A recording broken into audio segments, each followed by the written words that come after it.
अध्याय 3। अगले दिन मैं कोचिंग के बाद बस स्टॉप पर 1 घंटे तक अवंतिका के आने का इंतजार करता रहा, पर वो नहीं आई। मुझे उनकी चिंता हो रही थी। मेरा मन उनसे बात करने को कर रहा था, पर मेरे पास उनका नंबर नहीं था। मैं उदास मन से घर पहुंचा। रोहित ने मेरा उतरा चेहरा देखा तो मुझसे अवंतिका के बारे में पूछा। मैंने उदास लहजे में कहा, पता नहीं, आज बस स्टॉप पर नहीं मिली। हम सब चुपचाप खाना खा रहे थे। रोहित ने भावना से उसके कॉलेज के बारे में पूछा। सीधे सीधे अवंतिका के बारे में नहीं पूछ सकता था, इसलिए उसने घुमा फिराकर पूछना शुरू कर दिया। रोहित भावना से कह रहा था, तुझे कॉलेज में कोई लड़का परेशान तो नहीं करता ना? नहीं तो बताना, हमें सुधार देंगे साले को। भावना ने उससे कहा, सब जानते हैं मेरे बड़े पापा कमिश्नर और पापा जज हैं। मुझे परेशान करने की किसी में हिम्मत नहीं है।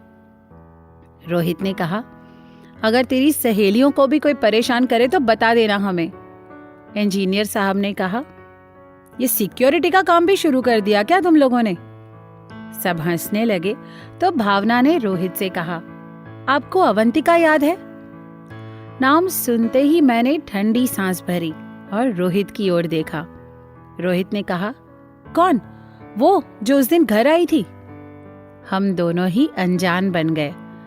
भावना ने कहा, हमारी क्लास में एक लड़का पढ़ता है, उसने उसे परेशान कर रखा है और आज तो पता नहीं कितना कुछ कहा उसने अवंतिका के बारे में सबसे, कि वो कॉलेज के बाद किसी के साथ गाड़ी में घूमती है और पता नहीं क्या क्या कहा उसके बारे में। मैंने और रोहित ने एक दूसरे को देखा। भावना कहने लगी, मुझे पता है कि सब झूठ कह रहा था, पर अवंतिका ने कुछ नहीं कहा उससे, चुपचाप अपने हॉस्टल चली गई। वो लड़की भी अजीब है, क्या कहना चाहती है कभी समझ ही नहीं आता। उसने ट्यूशन पढ़ाने जाना भी आज से बंद कर दिया है। जहां वो ट्यूशन पढ़ाने जाती थी, आज मैं उनके यहाँ जाकर मना कर आई हूँ कि अवंतिका अब नहीं आ पाएगी। सब खाना खाकर अपने कमरों में चले गए। मेरी आंखों में नींद नहीं थी। मुझे बार बार यही लग रहा था कि एक बार तो मुझसे मिल लेती, मुझे बताती तो सही कि उसे क्या परेशानी है। अब मैं कैसे मिलूं उससे? कुछ समझ नहीं आ रहा था। इसी तरह 1 हफ्ते बीत गए। मेरा मन कहीं नहीं लग रहा था। मैं सबके साथ होकर भी नहीं होता था। रवि जब कोचिंग में आया तो मुझे इस तरह गुमसुम देखकर उसने रोहित से इशारे में पूछा। रोहित ने जब उसे सब बताया तो मेरे पास आकर कहने लगा, भावना को कॉलेज छोड़ने के बहाने चले जाओ, उससे मिल भी लोगे। मैंने मुस्कुराते हुए रवि को धन्यवाद दिया। अगले दिन मैं भावना को छोड़ने उसकी लॉ यूनिवर्सिटी गया। उसे छोड़कर जब जाने लगा तो अवंतिका दिखाई दी। वो हॉस्टल से आ रही थी। मुझे देखकर उन्होंने कहा, आप यहाँ से चले जाइए, हम नहीं चाहते कि वे लोग आपको देखें और फिर बातें बनाने लग जाएं। मैंने गुस्से से कहा, अवंतिका गाड़ी में बैठिए। उन्होंने मेरी ओर देखा और मुझे गुस्से में देख चुपचाप गाड़ी में बैठ गई। उन्हें लेकर मैं सीधा कोचिंग आ गया। यहाँ मैं उनसे आराम से बात कर सकता था। मैंने उनसे कहा, अब पूछना पड़ेगा। अवंतिका खिड़की के पास खड़ी होकर कहने लगी, रंजीत ने कॉलेज में जाकर सबसे आपके और हमारे बारे में बहुत गलत कहा। हम सह नहीं पाए। हम नहीं चाहते कि हमारी वजह से कोई भी आपके बारे में गलत कहे, इसलिए हमने ट्यूशन पढ़ाना भी बंद कर दिया। रोहित की क्लास खत्म हो गई थी। वो भी बाहर आ गया था। रोहित उससे कहने लगा, अवंतिका एक मोबाइल रख लो, नहीं तो किसी को बहुत परेशान कर दिया था तुमने। अवंतिका ने मेरी ओर देखकर कहा, हमारे लिए इन्हें परेशान होने की जरूरत नहीं है रोहित जी, हम ठीक हैं। रोहित ने अवंतिका से कहा, तुम हमारी कोचिंग में पढ़ाओगी? अवंतिका ने हैरानी से रोहित को देखा। रोहित उससे कहने लगा, हम सोच रहे हैं क्लैट का बैच शुरू करने के लिए। भावना ने बताया कि तुमने पूरे भारत में टॉप किया था इस परीक्षा में। अगर तुम ठीक समझो तो पढ़ा सकती हो। अवंतिका ने कहा, आप भावना से भी तो कह सकते हैं पढ़ाने के लिए। मैं उनकी बात का मतलब समझ गया था। मैंने उनसे कहा, हम दोनों आप पर कोई एहसान नहीं कर रहे हैं। आपको टेस्ट देना होगा, अगर पास होंगी तभी पढ़ा पाएंगी आप यहाँ पर। कुछ देर सोचने के बाद अवंतिका बोली, अभी हमारे कॉलेज में सेमेस्टर एग्जाम है, उसके बाद ही पढ़ा पाएंगे हम। रोहित ने अवंतिका से कहा, तो हम कौन सा तुम्हें कल से पढ़ाने को कह रहे हैं, हम भी अभी पहले स्टूडेंट ढूंढेंगे, उसके बाद बैच शुरू करेंगे। मेरी क्लास थी तो मैं पढ़ाने चला गया था। अवंतिका रोहित के साथ बाहर रिसेप्शन पर बैठी थी। अचानक उसने रोहित से कहा, हम आपकी लाइब्रेरी देख सकते हैं? रोहित उन्हें लाइब्रेरी दिखाने ले गया। अवंतिका वहां रखी किताबों में खो गई। राजपूतों का इतिहास लेकर बैठ गई और उसे पढ़ने लगी। मेरी क्लास खत्म हुई। मैं जब बाहर आया तो रोहित रवि के साथ बैठा था। मैंने रोहित से कहा, अवंतिका कहाँ गई? रोहित ने लाइब्रेरी की ओर इशारा किया। मन लगाकर उन्हें पढ़ता देख मैंने रोहित से पूछा, क्या पढ़ रही हैं? रोहित ने कहा, राजपूतों का इतिहास पढ़ रही है। थोड़ी देर बाद अवंतिका जब बाहर आई तो उन्होंने रोहित से कहा, ये किताब हम ले जा सकते हैं, पढ़कर वापस कर देंगे। रोहित ने उनसे कहा, पर चार्ज लगेगा। हम सबने हैरानी से उसे देखा तो कहने लगा, हमारे साथ कॉफी पीनी पड़ेगी। अवंतिका ने कहा, मंजूर है। रवि को देखते हुए बोली, डॉक्टर साहब का क्लिनिक कुछ खास नहीं चलता क्या रोहित जी? मैं हंस पड़ा उसकी बात सुनकर। रवि ने कहा, मैं सुबह बैठता हूँ क्लिनिक पर, शाम को पापा और दीदी बैठते हैं। अवंतिका ने मुस्कुराते हुए कहा, हम मजाक कर रहे थे। अवंतिका ने मेरी ओर देखा और बोली, चलें, कॉलेज खत्म होने वाला होगा और भावना इंतजार कर रही होगी। मैंने अपना सिर पकड़ लिया, मैं तो भूल ही गया था। हम तीनों कोचिंग बंद कर वहां से चल दिए। अवंतिका के हॉस्टल पहुंचने से पहले मैंने उनसे पूछा, कब से हैं पेपर? उन्होंने कहा, 10 दिन बाद से। मैंने उन्हें बेस्ट ऑफ लक विश किया और जब वे जाने लगी तो हिम्मत कर मैंने उनसे कहा, पेपर के बाद मिलेंगी? अवंतिका मुस्कुराते हुए बोली, हम पेपर के बाद इंदौर जाएंगे, माँ साहब के पास। मैंने अपना कार्ड उनके हाथ में थमा दिया, ये कहते हुए कि अगर आपको कभी लगे कि बात करनी है या कोई जरूरत हो तो कॉल लगा लीजिएगा। अवंतिका कॉलेज के बाहर उतर गईं। उन्हें वहां छोड़कर हम कॉलेज की ओर बढ़ गए भावना को लेने के लिए। भावना को लेकर जब हम निकलने लगे तो गेट से अवंतिका को आता देख भावना ने आवाज दी, ओ हीरोइन, कहाँ गायब हो? आज क्लास में भी नहीं आई। अवंतिका ने अनमने मन से उससे कहा, हमारा मन नहीं हो रहा था आने का। भावना उन्हें समझाते हुए बोली, मैंने सबसे बात कर ली है, कोई कुछ नहीं कहेगा अब तुम्हें। भावना ने अवंतिका को साथ घर चलने को कहा तो उन्होंने मना कर दिया और चुपचाप हॉस्टल चली गई। कार में बैठने के बाद भावना बड़बड़ाने लगी, अपने आप को राजकुमारी समझती है, हमेशा जो इसका मन आता है वही करती है। हम तीनों ने उससे कुछ नहीं कहा और चल दिए। रवि ने भावना से कहा, तुम्हारे पेपर कब से हैं? भावना ने जवाब दिया, 10 दिन बाद से हैं, इस बार बहुत मेहनत करनी पड़ेगी। रवि ने कहा, क्यों? भावना कहने लगी, ये है ना हीरोइन, इसकी वजह से हम कभी भी सेकंड नहीं आए, पर हर साल गोल्ड मेडल यही ले जाती है। वही सब पढ़ते हैं जो ये पढ़ती है, पर पता नहीं ऐसा क्या लिखती है कि इससे ज्यादा नंबर किसी को नहीं मिलते। मैं मुस्कुरा रहा था। मैं अपनी कोचिंग में और भावना अपनी पढ़ाई में लग गई। उसके पेपर शुरू होने वाले थे, इसलिए उसकी यूनिवर्सिटी में छुट्टियां लग गई थीं। एक रात खाना खाते खाते अचानक भावना के पास हॉस्टल से किसी सहेली का फोन आया। भावना ने कहा, रुक जाओ, हम अभी आते हैं। क्या हो गया? उसे किसी को बताया क्यों नहीं? भावना ने मुझसे कहा, भैया जल्दी गाड़ी निकालो, हॉस्टल चलना है। मैंने उससे पूछा, हुआ क्या? भावना घबराते हुए बोली, अवंतिका की तबीयत बहुत खराब है। मैं हड़बड़ा गया। रोहित ने रवि को कॉल कर दिया। हम चारों उसके हॉस्टल पहुंच गए। हॉस्टल पहुंचकर रवि ने जब अवंतिका को देखा तो उसका पूरा शरीर पीला पड़ा हुआ था। रवि ने मेरी ओर देखा और बोला, तुरंत हॉस्पिटल लेकर चलना होगा। मैंने रवि से कहा, तुरंत मतलब? रवि ने कहा, इसकी हालत बहुत खराब है, इसे पीलिया है और बहुत ज्यादा बढ़ गया है। अवंतिका चलने की हालत में नहीं थी। किसी तरह मैंने और रोहित ने उसे गाड़ी में बिठाया। रवि के क्लिनिक में हमने उसे एडमिट करा दिया। रवि के पापा ने सारी जांच करवाई तो पता चला उसे 16% पीलिया था। उनकी हालत गंभीर थी। उन्हें लगातार बोतल और दवाइयां चढ़ रही थी। हमने भावना को घर भेज दिया। भावना के जाने के बाद रवि ने मुझसे कहा, उसे बहुत समय लगेगा ठीक होने में, शायद इस बार पेपर ना दे पाए। अवंतिका को होश ही नहीं था। मैं सारी रात उसके सिरहाने बैठा उसका सिर सहलाते ग्लूकोज की बोतल को देखता रहा। अगली सुबह अवंतिका को थोड़ा होश आया तो उन्होंने मुझे अपने सामने पाया और बोली, आप यहाँ?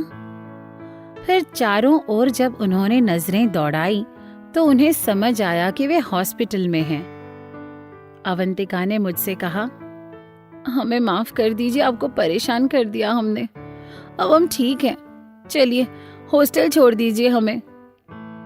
मैंने उनका सिर सहलाते हुए कहा, आपको इतनी जल्दी छुट्टी नहीं मिलेगी यहाँ से। आपकी तबीयत बहुत खराब है, आप आराम कीजिए बस। अवंतिका थोड़ी परेशान लगी तो मैंने उनसे पूछा, क्या हुआ, क्यों परेशान हैं आप? अवंतिका कहने लगी, और कितने दिन रहना पड़ेगा हमें यहाँ? मैंने कहा, 8-10 दिन तो रहना पड़ेगा आपको। क्यों, क्या हुआ? अवंतिका बोली, नहीं कुछ नहीं। उस दिन मैंने उनके चेहरे पर चिंता की एक लकीर देखी थी। मुझे लगा शायद परीक्षा की वजह से परेशान हैं, पर उन्हें तो अस्पताल के खर्चे की चिंता थी। अवंतिका ने मुझसे कहा, आप लोगों ने माँ साहब को तो कुछ नहीं बताया ना? मैंने कहा, नहीं, उनका नंबर नहीं था हमारे पास। सोचा था जब आपको होश आ जाएगा तब उन्हें बता देंगे। रवि भी आ गया था तब तक। आते ही उसने अवंतिका का चेकअप करते हुए कहा, कितनी लापरवाह हो तुम। उसने अवंतिका को बहुत डांटा। वो जब चेकअप कर रहा था तब अवंतिका कहने लगी, माँ साहब से कुछ मत कहिएगा, हम उन्हें परेशान नहीं करना चाहते। मैं मुस्कुरा दिया तो अवंतिका कहने लगी, हमारा एटीएम कार्ड नहीं है अभी हमारे पास, और सच कहें तो अभी उसमें इतने पैसे भी नहीं होंगे कि हम हॉस्पिटल का बिल भर सकें। मैंने अवंतिका से कहा, अब समझ आया इतनी देर से क्यों परेशान हैं आप चिंता मत करिए, मैं हूं ना। मेरे इतना कहते ही अवंतिका कहने लगी, आपसे पैसे नहीं लेंगे हम। अवंतिका ने अपने गले में पड़ी अपनी मोटी सोने की चेन को मुझे पकड़ाते हुए कहा, इसे रख लीजिए। मैंने और रवि, हम दोनों ने उसे आश्चर्य से देखा। रवि कहने लगा, इसकी कोई जरूरत नहीं अवंतिका, मैं कर रहा हूं ना तुम्हारा इलाज। अवंतिका उससे कहने लगी, ऐसे इलाज करेंगे डॉक्टर साहब तो क्लिनिक में ताला लग जाएगा। आप चाहते हैं ना हम अपना पूरा इलाज करवाएं, तो इसे रख लीजिए। मैं उनकी चेन अपनी जेब में रखते हुए कहने लगा, जिस दिन बिल दे दीजिएगा उस दिन ले लीजिएगा मुझसे। अवंतिका के चेहरे पर मुस्कान फैल गई। रवि ने मुझे बाहर बुलाया। मेरे बाहर आते ही रवि कहने लगा, उसे बस आराम की जरूरत है, उसे समझाओ इस बार पेपर ना दे।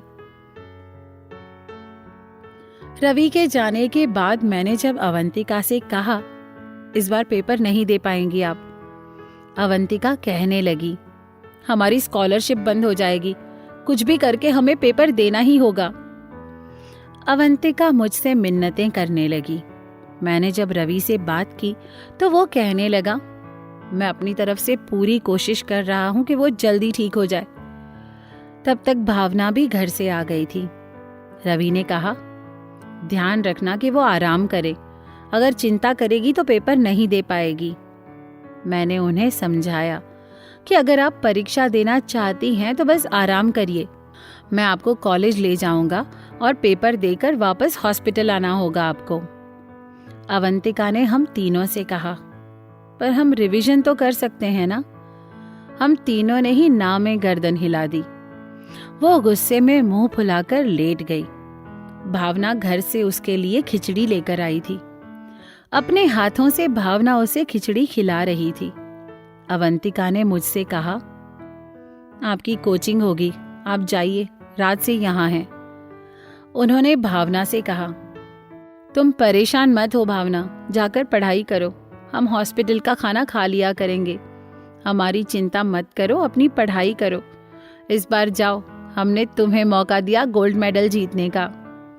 भावना उससे कहने लगी, बड़ा एहसान किया ना तुमने, अब चुपचाप सो जाओ, ज्यादा बातें मत करो और जल्दी से ठीक हो जाओ, मैं शाम को आती हूँ। इतना कहकर भावना और मैं जब वहां से निकलने लगे तो मैंने कार की चाबी भावना को थमाते हुए कहा, तू चल, मैं रवि से मिलकर आता हूँ। रवि के पास जाकर मैं कहने लगा, मैं घर जा रहा हूँ, उनका ध्यान रखना, अगर कुछ भी जरूरत हो तो तुरंत मुझे कॉल करना और जो भी दवाइयाँ लगेंगी सब मुझे बताना, किसी से कुछ मत कहना, उनके इलाज में कोई कमी मत रखना।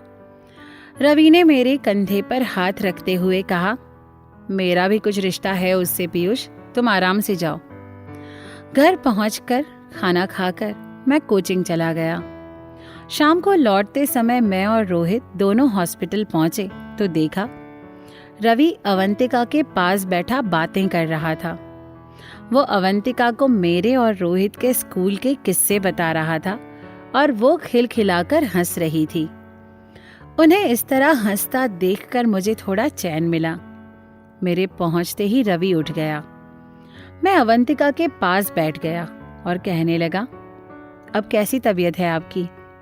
अवंतिका ने कहा, ठीक है हम तीनों बहुत देर तक उनके पास बैठे रहे। जब घर जाने लगे तो अवंतिका कहने लगी, अब हम अच्छा महसूस कर रहे हैं, क्या कुछ पढ़ सकते हैं? हम तीनों ने ही ना में सिर हिला दिया। हम घर चले आए। घर पहुंचते ही भावना ने कहा, भैया आप खाना खाकर अवंतिका को खाना दे आओगे? खाना खाकर मैं अवंतिका के लिए खिचड़ी लेकर हॉस्पिटल आ गया। अवंतिका को काफी मनाया, उसके बाद उन्हें अपने हाथों से खिचड़ी खिलाई। मैं जब जाने लगा तो अवंतिका कहने लगी, हम पढ़ना चाहते हैं, परसों पेपर हैं हमारे। मैंने उनसे कहा, अवंतिका आंखों पर जोर पड़ेगा। अवंतिका कहने लगी, हम सुन लेंगे तब भी हमारा रिवीजन हो जाएगा। मैंने उनसे कहा, कैसे? अवंतिका ने उम्मीद भरी नजरों से मेरी ओर देखा। उस दिन मुझे लगा कि कितना बड़ा बेवकूफ हूं मैं, काश लॉ में पढ़ाई की होती। उन्होंने मुझसे कहा, आप हमें पढ़कर सुना दीजिए, हमारा रिवीजन हो जाएगा। मैंने उनसे कहा, ठीक है, कहाँ है किताब? अवंतिका ने मासूमियत से कहा, यहाँ तो हमारे पास कुछ नहीं है, सब हॉस्टल में है और आप वहाँ जा नहीं सकते। मैंने उनसे कहा, तो क्या करें, भावना से लेकर आऊं? अवंतिका कहने लगी, वो भी तो अपनी पढ़ाई करेगी। थोड़ी देर बाद मैंने उनसे कहा, क्या पढ़ना है? अवंतिका कहने लगी, सीपीसी और आईपीसीसी की किताबें भी मिल जाएं तो हमारा काम बन जाएगा। मैंने उनसे कहा, जज साहब के पास मिल जाएंगी ना? अवंतिका ने हैरानी से मेरी ओर देखा और बोली, जज साहब? मैंने कहा, भावना के पापा। अवंतिका कहने लगी, पर वे तो आपके चाचा जी हैं ना? मैंने मुस्कुराते हुए कहा, हमारे यहाँ रिश्ते नहीं पद रहते हैं, पद रहते हैं, पद रहते हैं। दोस्तों, ये कहानी और ऐसी और भी कहानियों के लिए आपको सिर्फ प्ले स्टोर पर जाकर प्रतिलिपि FM टाइप करना है और आप इसको इंस्टॉल करके ढेर सारी कहानियाँ सुन सकते हैं और उसके बाद लॉगिन करके आराम से अपना समय एंजॉय कर सकते हैं। शुक्रिया।